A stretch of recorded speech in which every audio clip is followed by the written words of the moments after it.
Good day, everyone.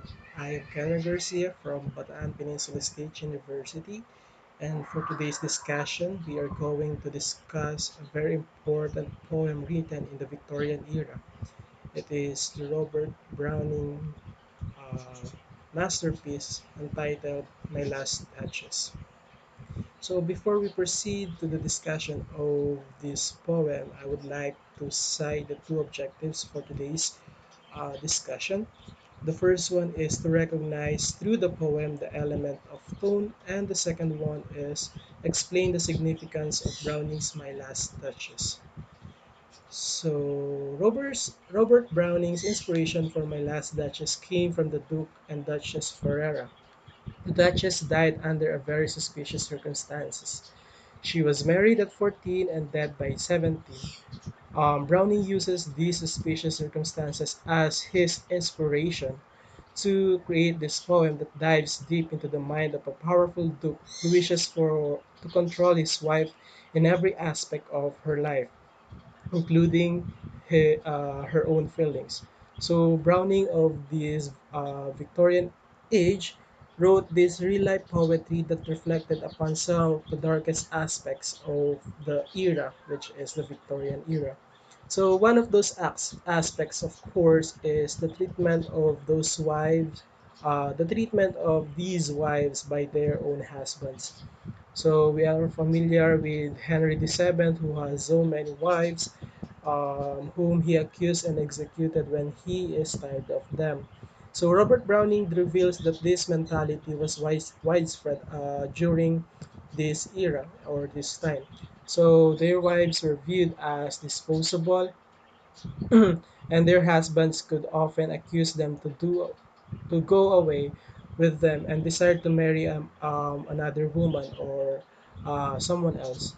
So it is, of course, the Victorian wife was a perilous one. So before we proceed to the summary of the poem, let me first introduce to you who is Mr. Robert Browning. So he was born on May 7, 1812, on London, and he died on December 12, 1889, in Venice. So he is a major English poet of the Victorian age, and he is noted for his mastery of dramatic monologue and psychological portraiture. His most noted work was entitled The Ring and the Book, written in 1868 to 1869. So it is a story of the Roman murder trial in 12 books. So Robert Browning is also the son of a clerk in the Bank of England in London, and he received only a slight formal education, although his father gave him a grounding in Greek and Latin. So in 1828, he attended classes at the University of London, but left after half a session. Apart from a journey to St. Petersburg in 1834 with George de Bacasson, the Russian Consul General, and two short visits to Italy in 1838 and 1844, he lived with his parents in London until 1846. So first at the Camberwell and after at 1840 at Hatcham. So during this period, in 1832 to 1846, he wrote his early long poems, and most of his plays were written during this era. So I will now discuss to you the summary of The Last Duchess. So My Last Duchess is a dramatic monologue. It is set on Renaissance Italy. I think it is early 16th century, and this conveys the opinions of a wealthy nobleman as he shows a marriage broker, an emissary, a painting of his life of his late wife, My Last Duchess. So in a dramatic monologue, the speaker addresses alone at the stage is the presence of a silent listener. It is a powerful piece of psychological poetry. It deals with psychological since this is inclined with the psychological state of the reader and of course the one who writes this poem. So we have here rhyming couplets, which is in heroic couplets, and a single long stanza, and it is one of the best examples of Browning's talent for developing character in the persona. So, giving you the historical background of this poem, in Victorian era alone, women were not given equal rights as men. Even in their martial life, they were not given a place of a partner, not even thought to be worthy of love. Their identities were just like the objects that men could possess and control according to their own wishes. So women were treated as a property in marriage, and men were in charge in a relationship. So when Browning wrote this poem, he had this thing in mind. So though this through this poem, he tried to explore the injustices of the male dominant society during the Victorian era. So, in My Last Duchess, the poet doesn't address the readers himself. The scene unfolds through the monologue of the speaker, who is the Duke of Ferrara. The Duke's monologue shows his psychological state and his treatment with his former Duchess. As Robert Browning tried to introduce a new type of poetry combining the traits of stage plays and romantic verses, the poem also has the same setup. So unlike other poems, My Last Duchess has a specific physical and geographical setting like the place. So the inclusion of the stage play and with the dramatic monologue seems relevant to this poem. So it is set in the private art gallery of the palace of the Duke of Ferrara. The setting is in the mid 16th century during the Renaissance Italy. So the poem is written in 1560. The poem set in the Renaissance Italy in 1564 and is based on the real life Duke Alfonso II, who ruled the Ferrara Italy during that year. So in this poem, he is talking about his first wife, Lucretia de Medici, who died under suspicious circumstances shortly after marrying the Duke of Ferrara. So the Duke is speaking to an emissary, a person sent on a special mission, usually as a diplomatic representative. He is the one negotiating with the Duke's next marriage to the daughter of another powerful family. He is showing his visitor around his place and stops in front of a painting of his last wife. So the story goes on. The Duke then begins to reminisce about his late wife's portrait sessions with the painter, and then about the Duchess herself. So his reminiscing soon turns into a verbal onslaught of his late wife's behavior, where he objectively accuses her of being overly flirtatious with everyone and not appreciating his gift of a 900 years old name. As his speech continues, the reader realizes with ever more terrifying certainty that the Duke was responsible for the Duchess' early demise. So, due to her worsening behavior, it is quoted in the poem, I gave commands, then all smiles stopped together. So, after making this declaration, the Duke turns back to the discussion of arranging his next marriage. As the Duke and emissary leave to return to the other guests, the Duke calls attention to his bronze statue of Neptune taming a seahorse. So over the years, since this is published in the year 1842 in the dramatic lyrics, many have questioned the character of the fictional speaker, loosely based on a historical figure, which is the Duke of Ferrara, and he is variously described as arrogant, devious, materialistic aristocrat. Um, yeah, he is also called a psychopathic, narcissistic, and a name-dropping killer.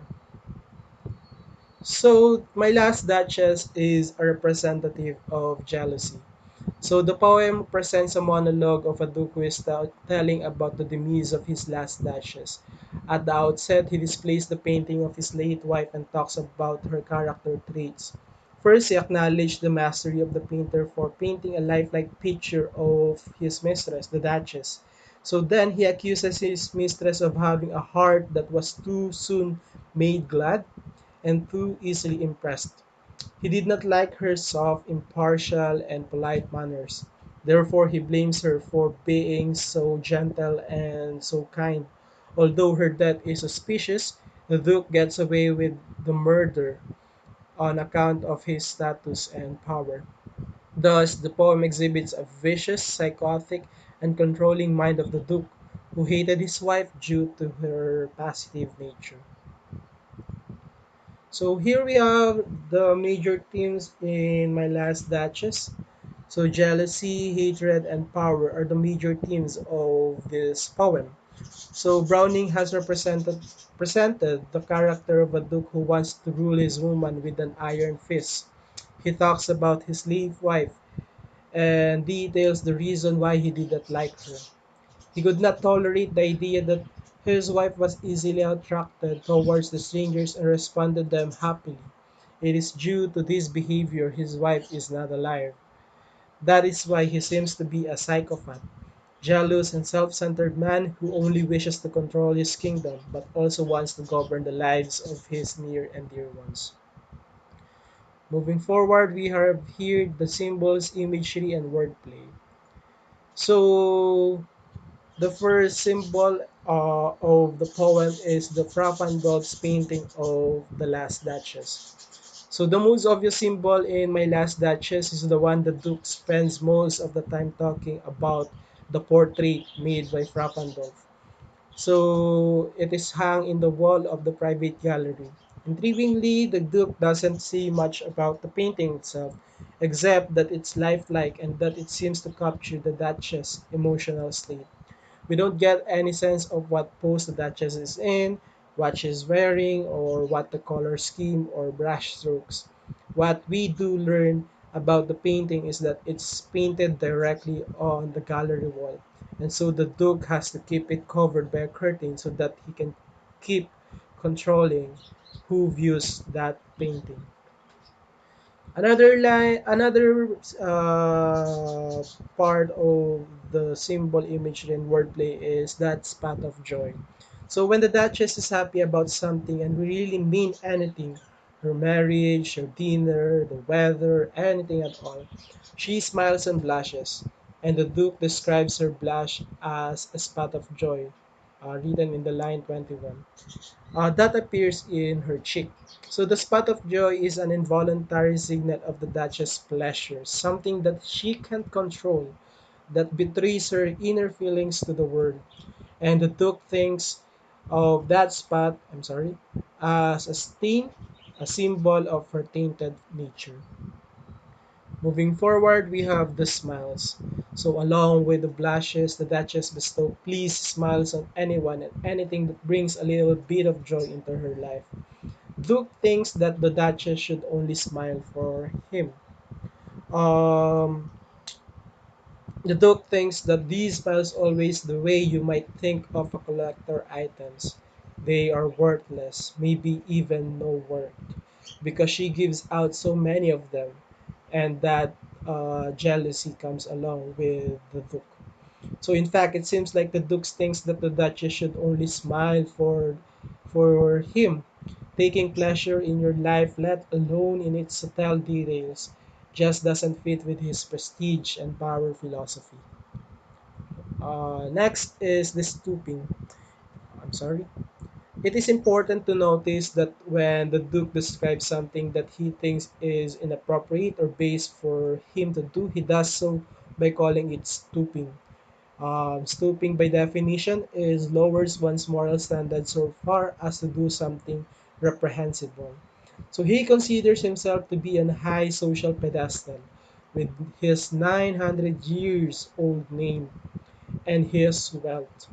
He can't lower himself even to tell someone that he is angry with them. Normal communication and behavior are out of the question for him because they fall into the category of stooping. So we have here the Neptune taming a seahorse. So the final object or the art object in the poem is the Neptune taming a seahorse. So the Duke points out to the Count's servant as they leave his gallery is a bronze statue of Neptune, the Roman god of the sea taming a seahorse. The Duke emphasizes that this statue was cast for him specifically and names the sculptor Claus of Innsbruck, which presumably means that this sculptor is well known. So, as readers, we have to consider this statue as a foil to the only other art object that we see in the gallery, which is the portrait of the last Duchess. So another symbol here is the sex rating PG. So nobody has sex in My Last Duchess. Instead, we get to watch the Duke of Ferrara writing, make large twisting movements. So as he talks about his paranoid suspicion that his wife is having an affair. So even something as harmless as a blush or a spot of joy in her cheek makes him ganache still. His murderous jealousy seems creepily sexual when we remember that he's telling the story as part of the wooing process for his next wife. So we have here the shout outs. The first is the use of mythological reference such as Neptune and the historical reference which is the Ferrara in Italy, which is also written in the epigraph. Let's now move on with the themes of The Last Duchess. So, of course, we can never deny that power is the most obvious theme in this poem. So, My Last Duchess is all about power, the political and social power wielded by the speaker, the Duke, and his attempt to control the domestic sphere. His marriage in the same way as he rules his lands. So, he rules with an iron fist. The Duke views everything that he possesses and everyone with whom he interacts as an opportunity to expand his power base. Wives need to be dominated, servants need to be understood with his authority, and fancy objects in his art gallery display the influence to his own world. So if he decides to show them, kindness, joy, and emotion are everything that will be a threat to his tyrannical power. So the Duke of Ferrara sets himself up to his power threatened because he never communicates directly with people about his expectation for their own behavior. Moving forward is the language and communication. So in this poem, choices about what to communicate and what to withhold are the means by which power is wielded. The Duke sees communicating openly and honestly with someone about the problems you have with their behavior as impossible because it would compromise his own authority and it isn't possible at all. It is also possible to hint that his power by intentionally letting stories of the past exploit slips through a new listener. However, because language is full of subtlety, the Duke might actually accidentally communicate more than he meant to about his own psychosis.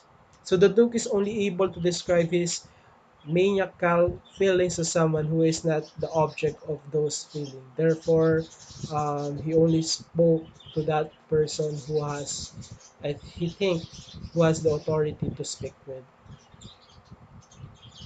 Art and culture in My Last Duchess, of course, this is a piece of art aside from the painting and the Neptune, a poem is about pretend painting.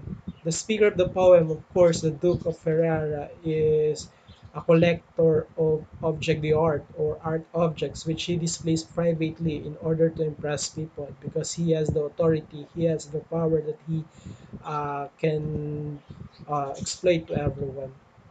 So in this poem, art and culture becomes tools for demonstrating social status. And the way to reduce unstable elements is like the Duchess herself to the things that can be only physically controlled because those arts are possession of the Duke. So even though the Duke is a collector of art objects, he doesn't really appreciate them. He only cares about the way they increase his status and demonstrate his own power. We have here madness. In My Last Duchess, a husband murders. So we have here murder his wife because she blushes and smiles at other people, even though these blushes are out of her control and probably the last Duchess is innocent. This is pretty much the textbook definition of an abusive, controlling husband. So the Duke doesn't even want his wife to thank people for gifts because it makes him jealous. But we think this goes beyond abuse into the realm of madness. After all, trying to control someone is abuse. Thinking that because someone blushes, she must be having an affair? What do you think? I think it's no. It is just the Duke is a psychopath.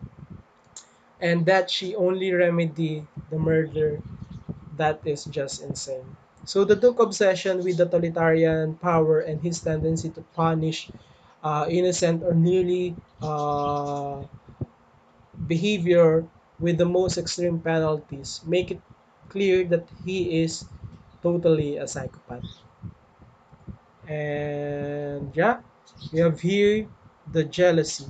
So the Duke, I'm sorry, um, it is pretty much that the green-eyed monster has been incarnated with this poem. He's almost an allegorical figure for jealousy. He's jealous of the attention his wife shows to the other people, even if all she does is thank them for bringing her some cherries. His jealousy of every smile and every blush that she bestows intentionally or unintentionally on someone else. He's so jealous that he can even bring herself to talk to her about her behavior. Murder is the only solution that he thinks that could cut her the last Duchess ties within people. So his jealousy isn't just about romantic attention. It's about any kind of attention that the Duchess gives to the people. So the Duke is jealous of the way the Duchess treats other people, not because he loves her and wants all her love for himself, but because he wants her to acknowledge his power over her. So we have done discussing the themes and some insights about the symbols. So before we end with today's discussion, I just want to tell you that being manipulative, being the one who has the control and who has the power, is such a big problem. It's about you. How can you withstand with that power, with that manipulation, with that control? And just like the Duke here, we don't want someone to overpower us because everything is equal. Everything in this world is equal. But remember that this is written in the Victorian era, and within the Victorian era, we can see that women were less equal with the man because the man is the man uh, the man who has the control to everything. But remember that with today's generation, it is not. Um, Remember also that being married means both of you are equal. Both of you have the same rights, just like your partner. And we don't want to see kind of this narrative, this kind of poem to reflect within today's society because everything just changed. Everything was so different. And remember that with jealousy, we cannot control what we feel. We cannot control what our partner thinks. Just give love and remember to respect his or her decision. So before I end here, please be reminded that uh, with great power comes with a great responsibility. And with what the Duke did to her last Duchess, It is more beyond what his responsibility. It is just jealousy. Jealousy can be a great factor for doing something that isn't good. So again, I am Kenner Garcia, and thank you for listening. Have a great day and stay safe.